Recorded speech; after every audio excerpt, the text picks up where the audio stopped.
Good day, everyone, and welcome to the third quarter 2025 Parsons Corporation earnings conference call. At this time, all participants are in a listen-only mode. After the speaker's presentation, there will be a question-and-answer session. To participate, you will need to press star 1 on your telephone. You will then hear a message advising your hand is raised. To withdraw your question, simply press star 1 again. Please note, this conference is being recorded. Now it's my pleasure to turn the call over to the Vice President of Investor Relations, Dave Spille. Please proceed. Thank you, Carmen. Good morning, and thank you for joining us today to discuss our third quarter 2025 financial results. Please note that we provided presentation slides on the Investor Relations section of our website. On the call with me today are Carey Smith, Chair, President, and CEO, and Matt Opolis, CFO. Today, Carey will discuss our corporate strategy and operational highlights, and then Matt will provide an overview of our third quarter financial results, as well as a review of our 2025 guidance. We then will close with a question-and-answer session. Management may also make forward-looking statements during the call regarding future events, anticipated future trends, and the anticipated future performance of the company. We caution you that such statements are not guarantees of future performance and involve risks and uncertainties that are difficult to predict. Actual results may differ materially from those projected in the forward-looking statements due to a variety of factors. These risk factors are described in our Form 10-K for fiscal year ended December 31, 2024, and other SEC filings. Please refer to our earnings press release for Parsons' complete forward-looking statement disclosure. We do not undertake any obligation to update forward-looking statements. Management will also make reference to non-GAAP financial measures during this call, and we remind you that these non-GAAP financial measures are not a substitute for the comparable GAAP measures. And now we'll turn the call over to Carey. Thank you, Dave. Good morning. Welcome to Parsons' third quarter 2025 earnings call. This quarter, we continue to deliver strong performance in a dynamic global environment. As an advanced and differentiated technology leader that's aligned to the administration's and global priorities in national security and infrastructure, our portfolio is strategically positioned to continue to capitalize on long-term macro environment trends. In addition, we operate with speed in delivering operationally relevant solutions at a time where our customers need companies that can deliver rapid results. During the quarter, we continue to achieve industry-leading organic revenue growth, excluding our confidential contract, significantly expanded our adjusted EBITDA margins, exceeded our cash flow expectations, and won strategic contracts. In addition, our win rates and hiring retention remain strong, and we completed another accretive acquisition after the quarter ended in the fast-growing and profitable water market that strengthens our capabilities and enhances our Florida presence. Turning to our third quarter financial results, our adjusted EBITDA margin, and cash flow results exceeded our expectations, and our total and organic revenue growth rates, excluding the impact from our confidential contract, remained strong at 14% and 9% respectively. This includes 18% total revenue growth in critical infrastructure and 9% in federal solutions.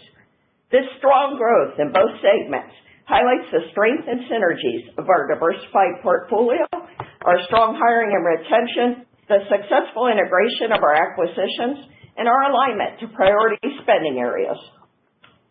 During the third quarter, we also delivered 60 basis points of margin expansion to 9.8%, $163 million of cash flow from operations, and reported a book-to-bill ratio of 1.0 times for the quarter and trailing 12 months.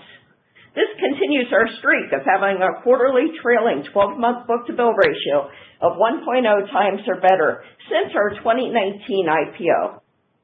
Finally, we are reiterating our 2025 adjusted EBITDA and cash flow guidance ranges at the midpoint, and we're modifying our revenue outlook to reflect delays in sole source task order awards, products, and material procurements. In addition to delivering solid financial results, we won 4 contracts over $100 million in the third quarter, with 2 representing new work. Significant third quarter contract wins included a new large 10-year single award task order contract as an exclusive subcontractor for design and modernization on the Holston Army Ammunition Plant government-owned contractor-operated contract. We booked $50 million on this contract during the quarter. This win continues our success of winning industrial base upgrades as part of the $18 billion modernization plan and is our fourth contract win supporting the Army customer that's valued at more than $100 million. A 6-year, $133 million authorization to continue serving as a lead designer for the Georgia State Route 400 express lanes. This project will add new express lanes and use state-of-the-art traffic, incident management, and digital twin systems. As a Tier 1 focus state for Parsons, this expands our Georgia Department of Transportation presence, with the state of Georgia expected to spend more than $20 billion over the next 5 years. We were awarded 2 new multi-year single award defense and security contracts by Middle East government customers. One contract, valued at more than $100 million, represents new work to lead the design review and project and construction management of national security infrastructure, while the second contract is to design border security infrastructure and facilities. These contracts reflect the strength of Parsons' synergistic portfolio and our ability to bring comprehensive national security, critical infrastructure protection, and program management capabilities to our Middle East and critical infrastructure customers. And during this quarter, we booked $107 million for these 2 contracts. MPA Delivery Partners, a joint venture of 3 companies, including Parsons as the managing partner, was awarded a $665 million 4.5-year contract extension by the Gateway Development Commission to continue managing the successful delivery of the Hudson Tunnel project. This project will build a new 2-tube rail tunnel under the Hudson River and rehabilitate the existing 115-year tunnel, as well as 9 miles of new passenger rail track between New York and New Jersey. We were awarded an $88 million task order under the Air Base Air Defense contract. Parsons will provide integration, upgrades, procurement, and training across the Europe and Africa areas of responsibility for the United States Air Force. This contract includes a 1-year base period and 2 one-year option periods, and we booked $82 million during the quarter. For the first 9 months of 2025, we've been awarded over $190 million in task orders on this IDIQ vehicle. Air-based air defense is increasingly important around the globe to safeguard military operations, and Parsons is an industry leader in this domain with innovative solutions designed to rapidly detect, alert, deny, or defeat threats, ranging from low-cost unmanned vehicles to sophisticated hypersonic weapons. Parsons was also awarded 3 PFAS contracts with a collective value of $23 million.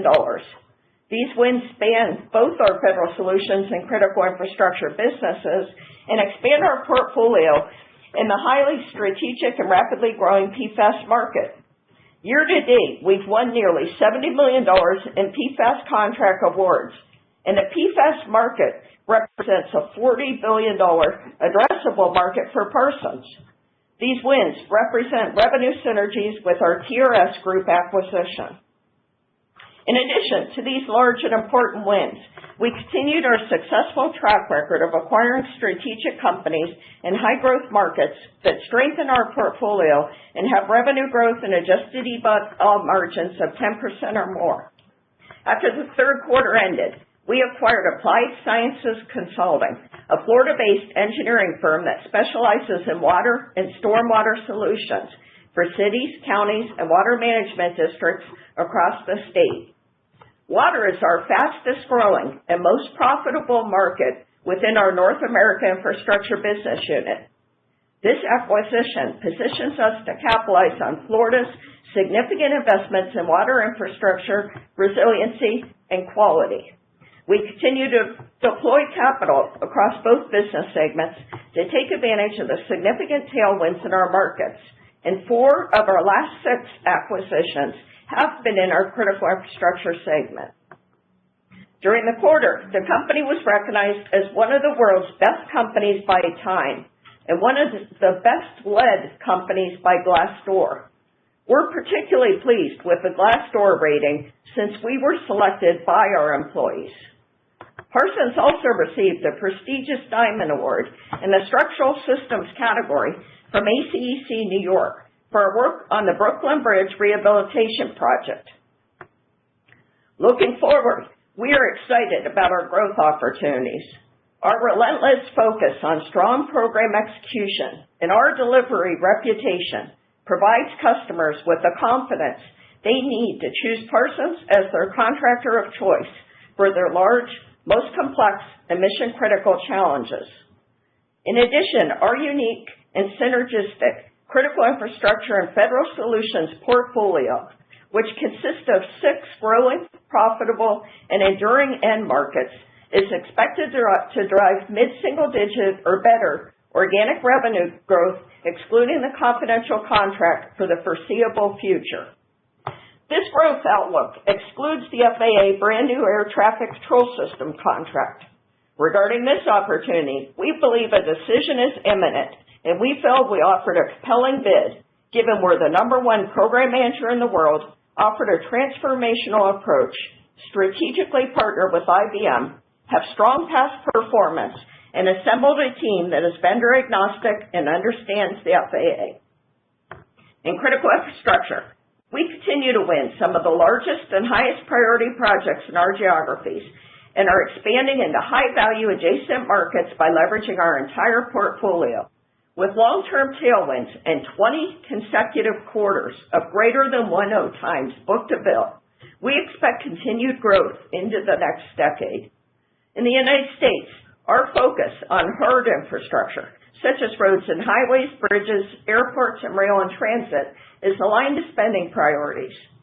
The Infrastructure Investment and Jobs Act provided states with the confidence they needed to move forward with major infrastructure projects, and discussions on the next surface transportation bill are underway. This bill is expected to provide additional budget for increased U.S. infrastructure spending.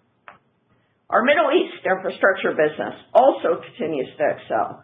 Our more than 60-year history in the region, outstanding reputation, and Saudi joint venture has positioned us as a trusted partner to our customers and as a competitive advantage in the region. We see significant demand for our engineering and program management solutions across the region as governments implement their strategic visions and prepare for upcoming world events. In addition, our expansion into the defense, security, hospitality, and industrial manufacturing sectors has contributed to our recent growth as these markets are receiving major investments. In federal solutions, Parsons has a strong position and differentiated capabilities in aviation modernization, integrated air and missile defense, space superiority, counter-unmanned air systems, cyber operations, electronic warfare, industrial base modernization, and border security. With a strong alignment to the administration's priorities and budget, Parsons is well positioned to immediately capitalize on opportunities in these areas. In summary, I am very pleased with our strong execution. We continue to deliver industry-leading growth with 14% total revenue growth and 9% organic growth, excluding our confidential contract. We expanded margins by 60 basis points, exceeded our cash flow expectations, won defense contracts in the administration's priority areas, and our critical infrastructure segment continues to hit on all cylinders by delivering double-digit organic revenue growth and adjusted EBITDA margins. Our win rates and hiring and retention remain strong, and we continue to leverage our balance sheet for strategic, accretive acquisitions. We also have total backlog of nearly $9 billion, of which 72% is funded, approximately $11 billion of contract wins that we have not yet booked, a $58 billion pipeline that includes more than 115 opportunities of contracts worth $100 million or more, and 15 opportunities worth $500 million or more. We believe our healthy, forward-looking metrics, strong operating teams, and industry tailwinds positions us to outpace industry growth rates and continue to deliver significant long-term shareholder value. With that, I'll turn the call over to Matt to provide more details on our third quarter financial results. Matt. Thank you, Carrie. Q3 financials were highlighted by strong revenue growth, adjusted EBITDA margins, and free cash flow ahead of expectations. In addition, we continued to leverage our balance sheet and completed our third accretive acquisition of the year in the strategic water market. Turning to the details of our third quarter results, excluding our confidential contract, total revenue grew by 14% and 9% on an organic basis. These increases were driven by double-digit growth in our critical infrastructure protection, transportation, and urban development markets. Total revenue, including the confidential contract, decreased 10% from the prior year period and was down 14% on an organic basis. SG&A expenses for the third quarter increased 6% from the prior year period. This increase was primarily driven by the inclusion of recent acquisitions and focused investments in bid and proposal activity and critical hires in support of our large strategic pursuits and pipeline aligned to the administration's priorities. Adjusted EBITDA margin expanded 60 basis points to 9.8%, driven by improved program performance and accretive acquisitions. Adjusted EBITDA of $158 million decreased 5% from the prior year period, driven by the revenue decline on our confidential contract. I'll turn now to our operating segments, starting first with critical infrastructure, where third quarter revenue increased by $129 million, or 18% from the third quarter of 2024. This increase was driven by organic growth of 13% and inorganic revenue contributions from our BCC and TRS acquisitions. Organic growth was driven primarily by the ramp-up of recent contract wins and growth on existing contracts in both North America and the Middle East. Critical infrastructure adjusted EBITDA increased 83% from the third quarter of 2024, and adjusted EBITDA margin increased 360 basis points to 10.3%. These increases were driven primarily by improved program performance, the ramp-up of recent awards, and our accretive BCC acquisition. Moving to our federal solutions segment, where third quarter revenue increased 9% and 5% on an organic basis, excluding our confidential contract. These increases were driven by growth in our critical infrastructure protection, transportation, and space and missile defense markets. Total federal solutions revenue, including our confidential contract, decreased 29% from the prior year period and 31% on an organic basis. Federal Solutions adjusted EBITDA decreased 40% from the third quarter of 2024, with an adjusted EBITDA margin of 9.2%. The adjusted EBITDA was primarily impacted by lower volume on the fixed-price confidential contract. Next, I'll discuss cash flow and balance sheet metrics. Our net DSO at the end of Q3 2025 was 62 days, an 11-day increase from the prior year period, but still favorable to historical averages. This increase was primarily driven by lower volume on our confidential contract and the timing of collections in the Middle East.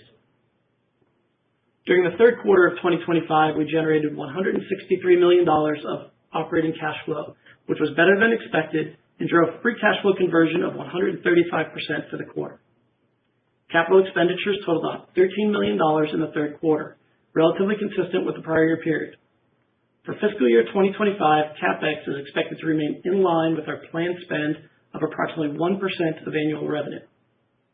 Our balance sheet remains strong, and we ended the third quarter with a net debt leverage ratio of 1.4 times. During the quarter, the remaining $85 million balance on the 2025 convertible senior notes was settled with cash on hand.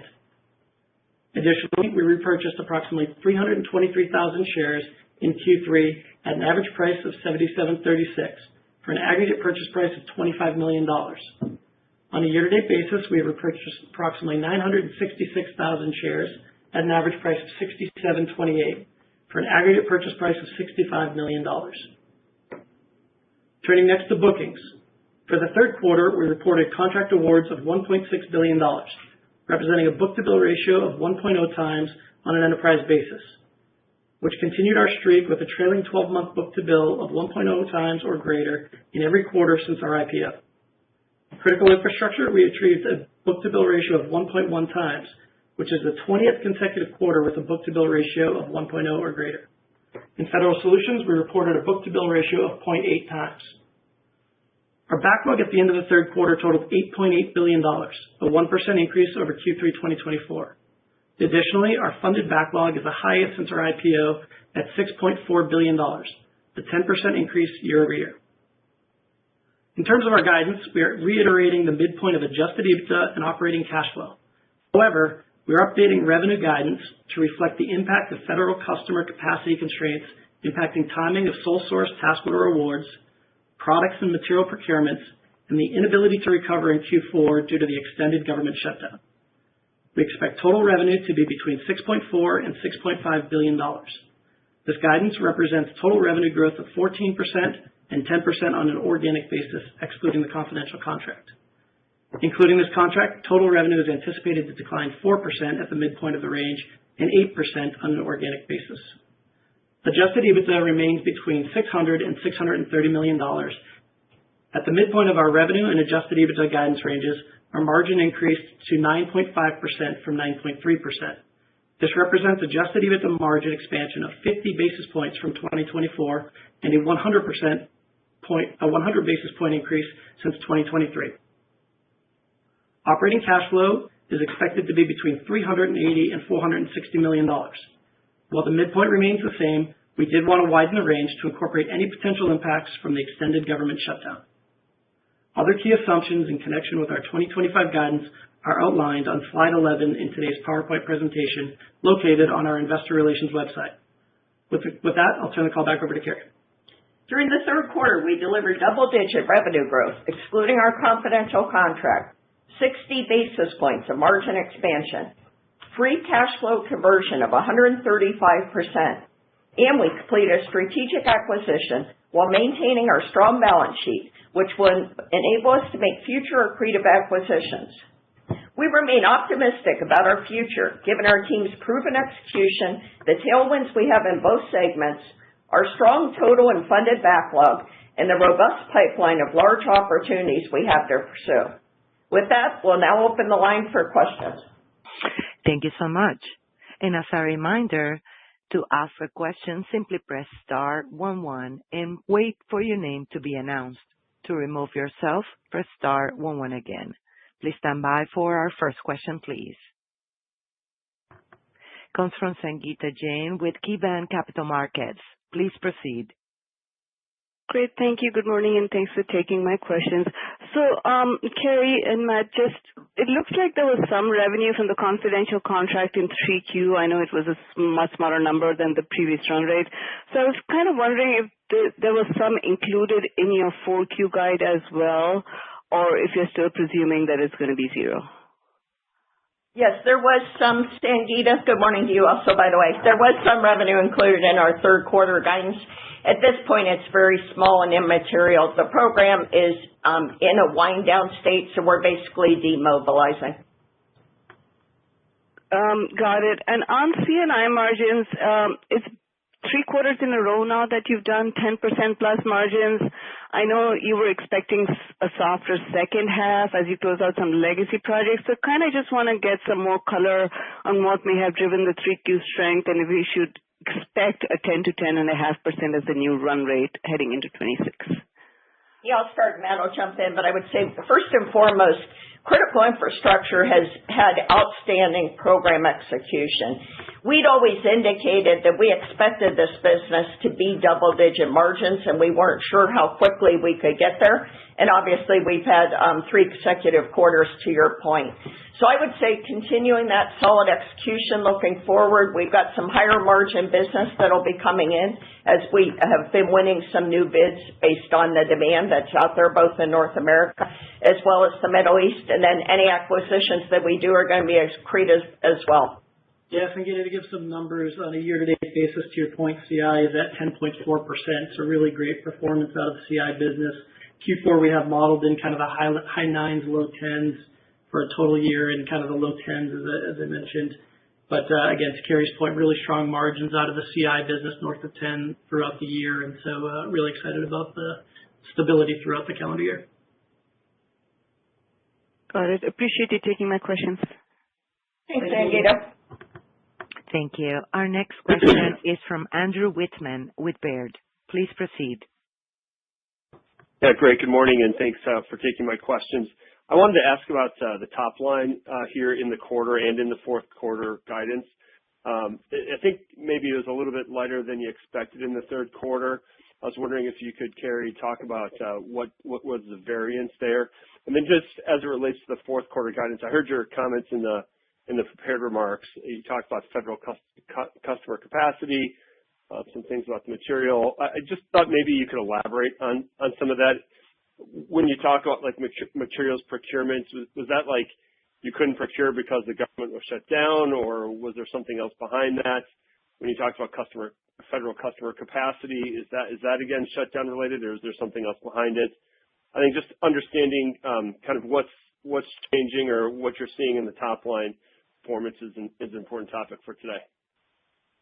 Yeah, thanks, Andrew. I appreciate the question. So first, our challenge in this quarter was strictly due to timing. So we've had things move to the right. These were actually on contracts that were already awarded to us. Most of the work was our Air Base Air Defense contract had a task order that was awarded later than anticipated. And then we're still awaiting on some of our defensive cyber threat hunt kit awards, and that is impacted by the shutdown. We indicated in Q2 that we knew we had a second half that was going to be higher than the first half, and that we were optimistic, that things would get moving. But I would say, unfortunately, we are still seeing delays. And so we wanted to make sure that we were going to achieve our guidance. And so setting for the rest of the year, we had to assume that the shutdown may last as long as till the end of the year. Yeah, and Andy, I'd just add, if I look at Fed, and I'll talk excluding the confidential contract, call it 9-ish% growth for Q3. We are forecasting about 15% for Q4. So to Carrie's point, some was a slide to the right from Q3 to Q4. We do expect acceleration in Q4, just with the government shutdown, the timing on task order awards, approvals on material purchases, things like that. All those things are kind of impacting our ability to recover before the end of the calendar year, but should be obviously first half next year. Got it. Okay, great. And then I guess from my follow-up, I wanted to just drill in and get a little bit more from you on FAA. Obviously, the government is shut down. This one notionally had a October 31st award target date. Obviously, the government controls that and can slide. But I was just wondering, you said imminent on the call. Like, are the contracting personnel at the FAA on staff? Is there dialogue happening there? What can you tell us a little bit more detail on that one in particular? Yeah, fortunately, the FAA brand new air traffic control system is not impacted by the shutdown, and an award is imminent. This program, again, is going to use the $12.5 billion of funding that was awarded under the reconciliation bill. This is a critically important program to our country. We need to improve the safety, reliability, redundancy, and efficiency of the national airspace system. And in parallel, we have to transform that for the future. I feel that our team has offered a very compelling offer. Parsons, again, is the #1 program manager ranked by Engineering News-Record. This is the type of work we do for a living. We partner with IBM as our strategic technology partner, and both we and IBM have very deep system engineering expertise. We also have the right team, and a team that knows the FAA and has excellent past performance with the FAA. I mean, our motto has been right team, right time. We're ready now. We certainly look forward to partnering with the FAA on this brand new air traffic control system and achieving the results by December 2028. Got it. So just as an addendum to that then, I think in the past you've talked about like the dollar amount of awards that you're awaiting notice on. I think in the quarter this one, among others, many others, went in as awards that you're awaiting notice on. What does that metric stand at here at the end of the third quarter? Yeah, so awaiting notice of award right now is just under $10 billion, Andy. And that compares to prior years of, an average between 4 and 6. So obviously a big part of that is FAA, but all in all, just under $10 billion awaiting notice of award. So bid submitted, awaiting adjudication. Yeah, I'd also highlight the strength of our pipeline. $58 billion is a record pipeline for the company. And the number of awards that we have potentially greater than $500 million, being over 15, is also a record for the company. So we're really seeing a lot of needs and demand for our business across both segments. Got it.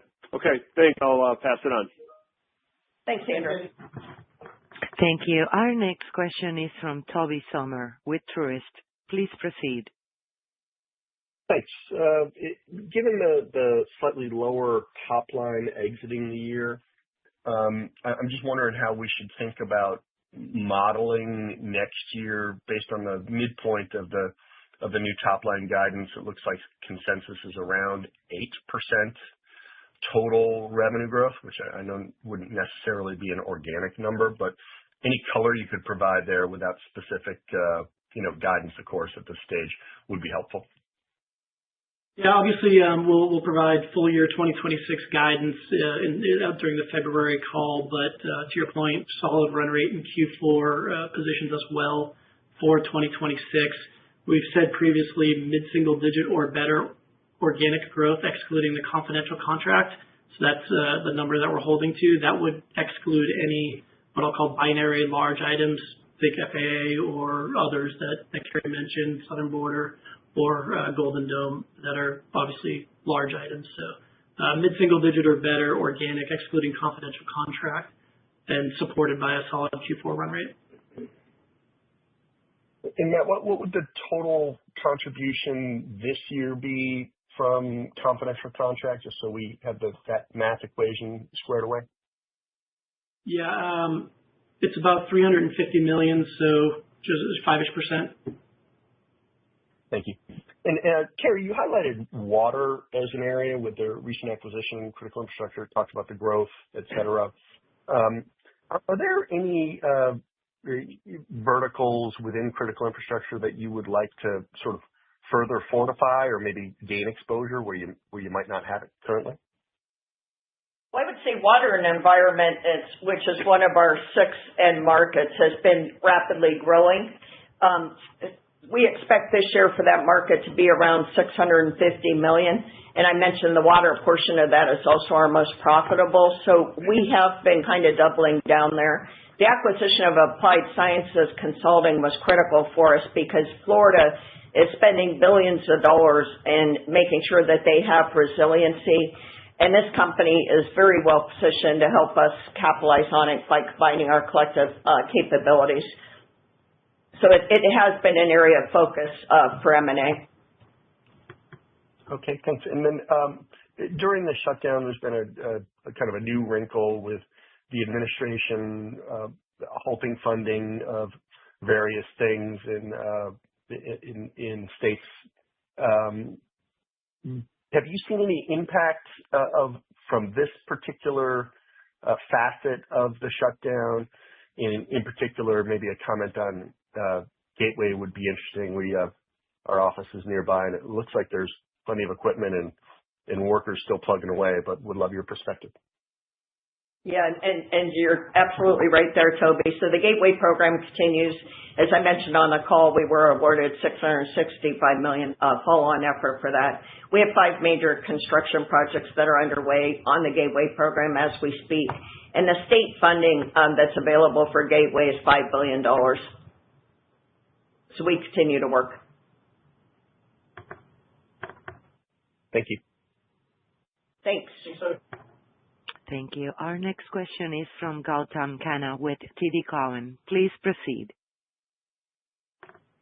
Yeah, thanks. Good morning, guys. Good morning, Gautam.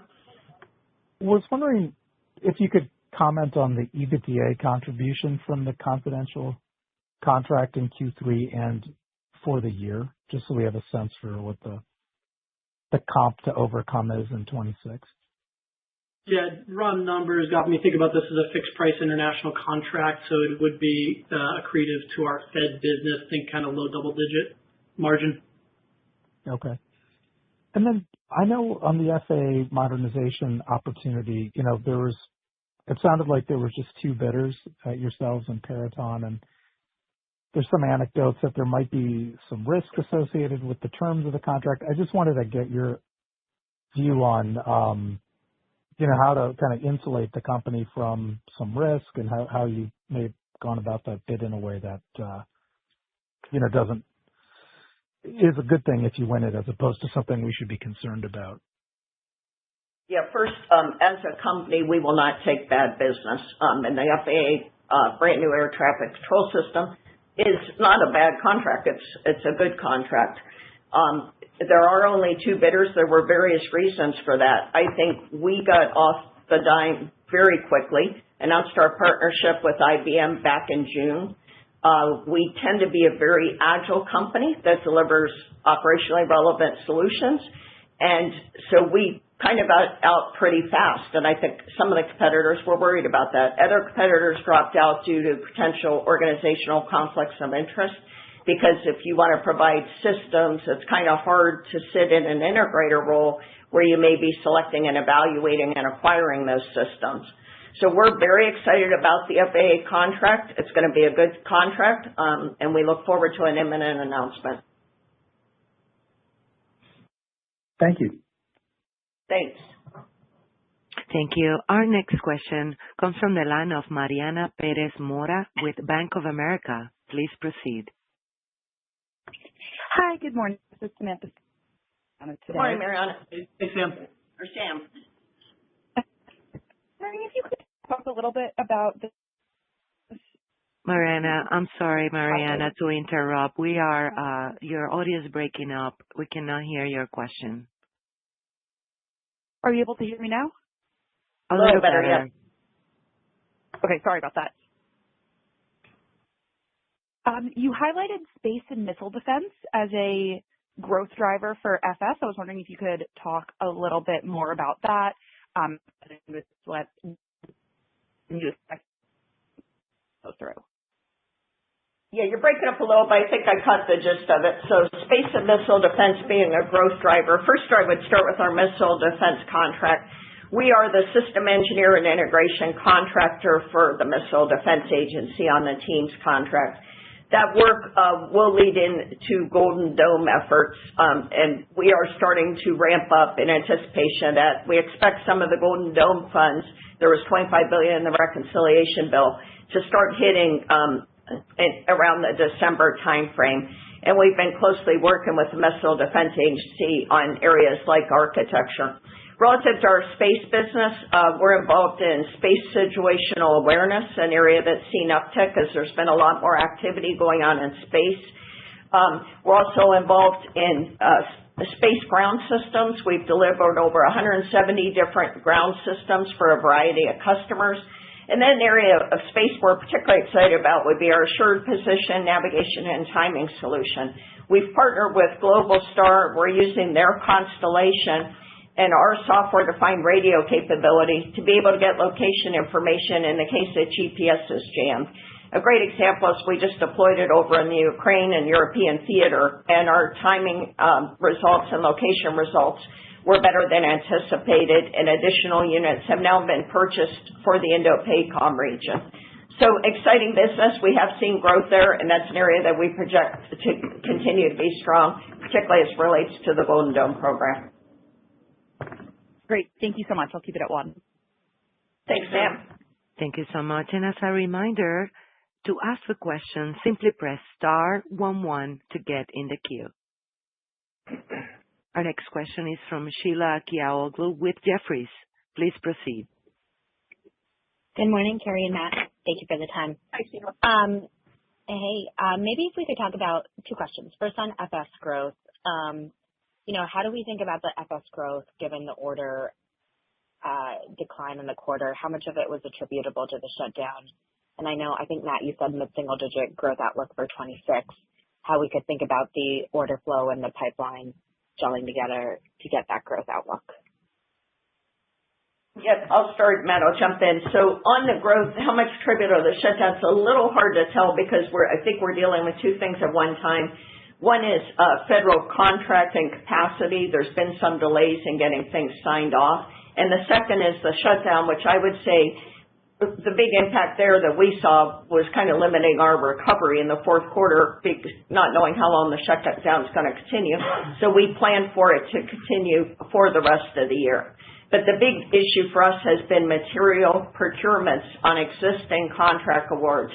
I want to reiterate, this is not new business we have to go win. It's not about any program losses. It's strictly a timing issue. Yeah, and the only thing I'd add, Sheila, if I look at total year 2025, Fed, excluding confidential contract, the outlook is, high single-digit growth, 11% total growth. So it's the business is performing quite well. If we can kind of maintain that run rate, it's, kind of above market and taking share. So we're happy with those kind of rates. Got it. And then maybe if I could ask one on CI, please. The performance there has been pretty good. Margins are now hitting this 10% stride. What's driving that? How do we think about mix going forward? Yes, CI definitely has had an excellent year, I'd say, on all fronts, winning new business for the last 20 quarters.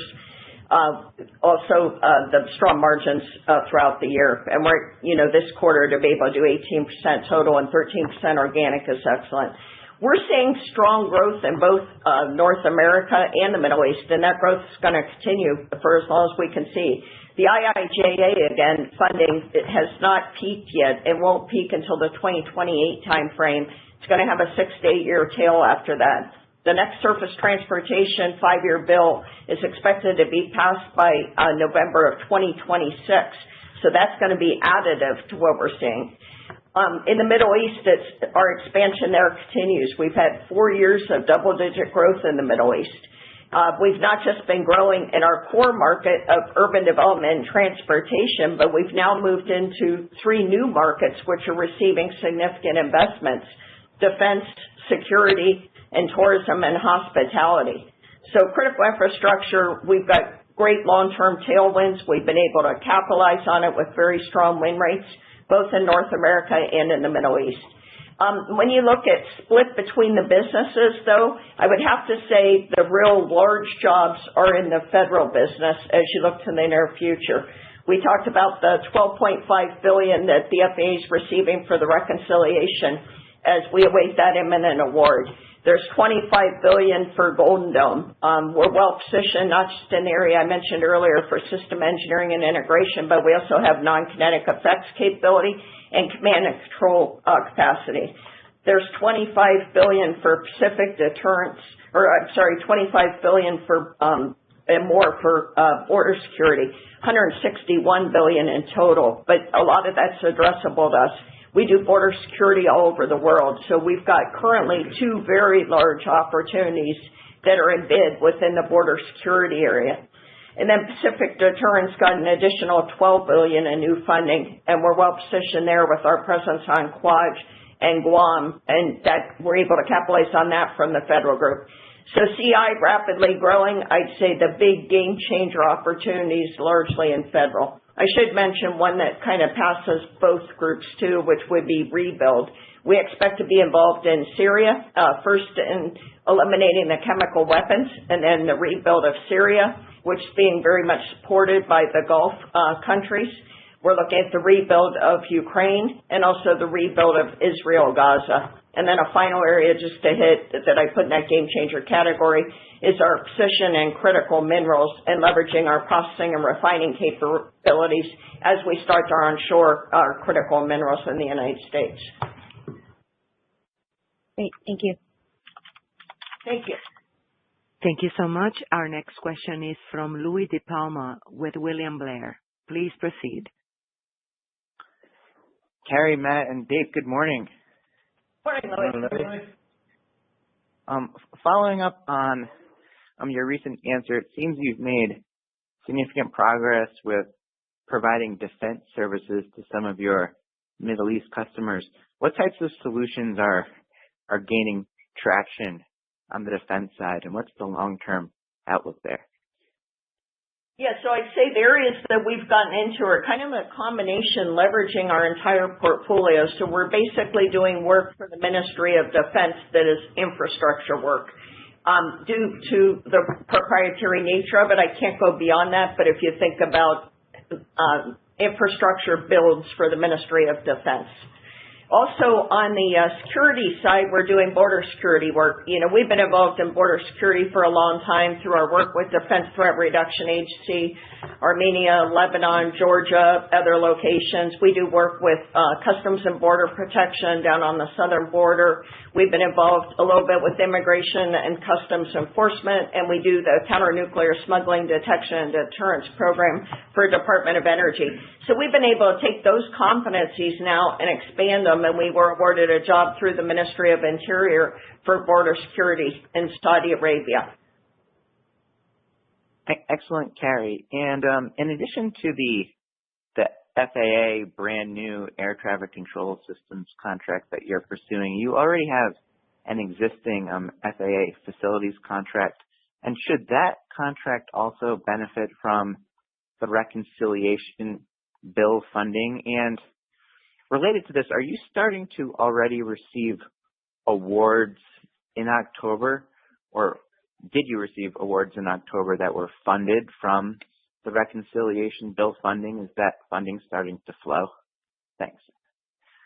Yes, so I would say to your first question, that contract will also benefit. That contract's technical support services contract. We've supported the FAA for 50 years as a company. We've been on the TSSC contract for 24 years, excellent past performance, and it will benefit from the brand new air traffic control system separate from our integrator work that we're looking forward to receiving. As far as reconciliation funding, I would say it's going to start to flow, we think, this month and next. And Louis, just to put some numbers on your question around FAA, as we mentioned previously, that is a growth driver for us. I mentioned transportation as a key driver. We're expecting that FAA contract to grow, 25 to 30% this year in 2025. So to your point, it's a great growth driver for us, with or without BNets. Excellent. Thanks, everyone. Thanks, Matt, Dave, and Carrie. Thanks, Roy. Thank you. And our next question comes from Jonathan Sigmund with Stifel. Please proceed. Good morning, Carrie, Matt, and Dave. Thanks for taking my question. Good morning, Jonathan. So maybe just back on the shutdown, you've made some really helpful comments on that, but maybe if you could talk a little bit about the other side, when the government is open, can we expect a surge of activity, or is the backlog so great at this point that we might still be talking about capacity problems next year, assuming the government opens the next couple of weeks? Thank you. Yeah, thanks. And one thing I should mention is 50% of our business, again, is not impacted by the shutdown because 50% of our business is not federal government-related work. But I would say as far as when the government's open, I do expect that we're going to see a surge because they are backlogged with contracting actions. Yeah, and so as I mentioned earlier, John, as I think about almost $10 billion of awaiting notice of award, typically in the Middle East, processes quickly. So the majority of that is within the federal groups. That being 40 or 50% above the norm is evidence that there's a building backlog, and hopefully they'll transact quickly so that we can get working on these jobs. They almost have to when you look at the reconciliation funds and the fact that the government would like to spend those up front over the next few years. So to be able to accomplish things, if you look at the brand new air traffic control system as an example, we need to achieve those milestones by December 2028, with no excuses. We've got to deliver. And when you look at a lot of the other funding that's in that bill, there's a lot of milestones that have to be achieved. So I think things are going to have to get moving forward. And as we think about next year, you've already quantified the headwind from the confidential contract. Is there anything else that you'd highlight today that we should be thinking about, maybe larger recompetes in the classified area that we should be contemplating as we think about next year?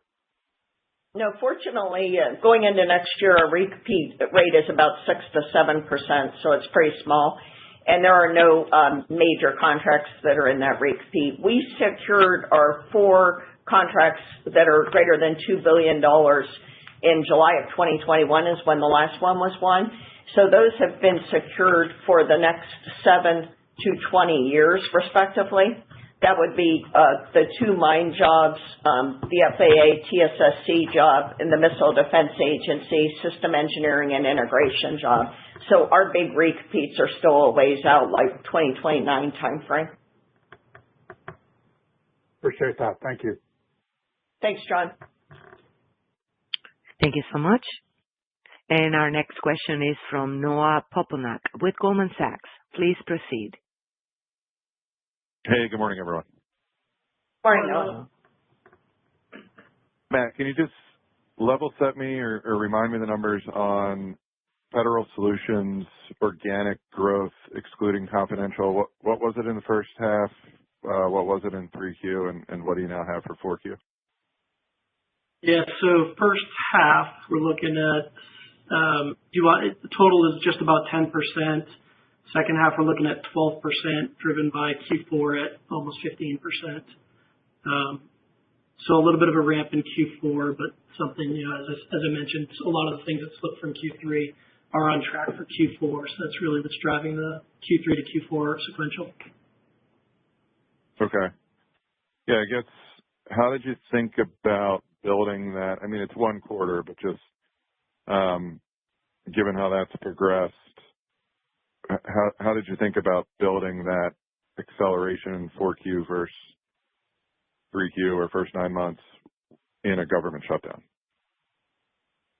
Yeah, obviously we went through, we don't take lowering top line guide without a lot of effort going into exactly what the outlook is. So we went through line by line, every program, material that's been ordered, timing on those deliveries, products. So I would say we're highly confident in the midpoint. I would say if we see an extended government shutdown through the end of the calendar year, as an example, Noah, I would say it would be biased toward the lower end of the guide. But, I think a lot of the story we're hearing is over the next couple of weeks, it's likely to come out of the shutdown.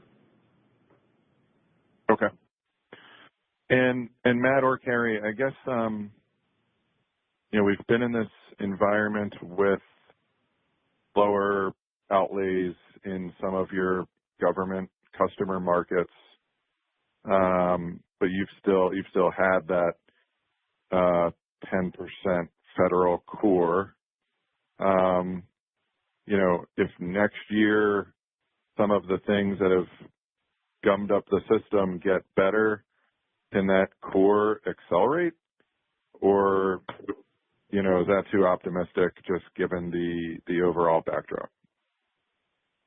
I would say we have the opportunity to accelerate. I mentioned the very large programs that we have in front of us, and I feel we're well positioned. I guess, Carrie, if I was sort of thinking of that, excluding, like putting FAA aside, or maybe you have so many large opportunities that putting them aside is not a relevant question, but excluding, any one large program totally changing the growth rate, just thinking more about the diversified core FS X confidential. Yeah, so this year we'll deliver for federal, for the full year, about 8.3% organic growth, again, which is industry leading. So I would say we're in all the right markets, not even talking about any of the game changer programs, and we've indicated that we would deliver mid-single digit or better, excluding the confidential contract as we go into next year. That's excluding game changer contracts. Okay. Can you frame for us, for whoever wins FAA, approximately how large it could become on an annual revenue basis, and then what the margins would look like, roughly? Yeah, unfortunately, because we're in a competition and the award's imminent, I can't share financial information at this time. Okay. Last one, Matt, just on the FS margins, because you had talked about confidential was accretive to the margin, and then, as that came out, the margins came down a bit, but back up sequentially here nicely in the third quarter despite that. So as we move forward, what's your latest thinking on where the FS margin lands? Yeah, so if I look at Q3 specifically, cost type represents about 60% of the federal business. So, in an environment where cost type is greater than 50%, there's always going to be a little bit of pressure on the margin. So we're comfortable in kind of the high 8s, low 9s, Noah. Acquisitions will help with long-term expansion as we always target 10+% EBITDA on our acquisitions. A shift to fixed price, we haven't necessarily seen it as of yet. We're obviously open in a lot of cases to that. And so I think high 8s to low 9s is a good target based on the existing mix. And, we do have some great opportunities. We've talked, Carrie mentioned in her script a little bit about the Joint Cyber Hunt Kit, things like that, where a little bit more product, a little bit more materials that are accretive could also benefit. In Q3, we did have that benefit from the incentive fee that we talked about in Q2, and then Q4 will help from the product. So all those things add up to kind of a high 8s, low 9s is a good number, opportunities around expanding products and acquisitions. Okay, thanks a lot. Thanks, Noah. Thank you. And ladies and gentlemen, this is all the time we have for your questions. I will pass it back to Dave Spille for final comments. Thanks again for joining this morning. If you have any questions, please don't hesitate to call, and we look forward to talking to many of you over the coming days. Have a great day. Thank you. And this concludes our conference. Thank you for participating. You may now disconnect.